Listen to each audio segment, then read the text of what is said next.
très concrètement, ça c'est une question pratique qui va intéresser les étudiants et leurs familles, les cas contacts, les malades qui ne pourraient pas se présenter à ces partiels, est-ce qu'ils pourront repasser les épreuves plus tard? Est-ce que ce sera considéré comme une première épreuve ou bien comme une session de rattrapage? Comment ça va se passer? Non, pas du tout. Ce sera effectivement considéré comme une première épreuve. C'est ce qu'on appelle des sessions de substitution. C'est ce qu'on a demandé aux établissements de mettre en place dans les 2 semaines à 2 mois qui suivent la date initialement prévue pour l'examen.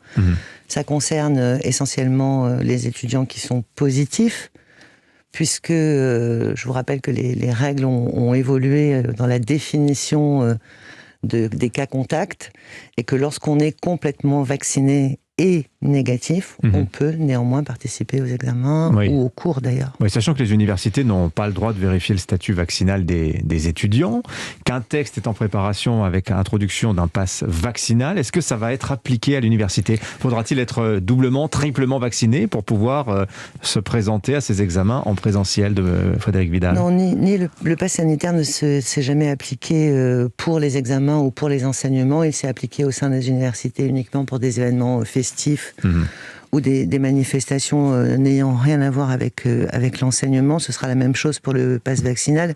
Moi, ce que je voudrais vraiment rappeler, c'est à quel point les étudiants ont été responsables. On est à des taux de vaccination chez les 18-24 ans en général et chez les étudiants en particulier qui sont supérieurs à 95%. Et même sur les demandes de 3e dose, on voit à nouveau la tranche des 18-24 ans se mobiliser fortement.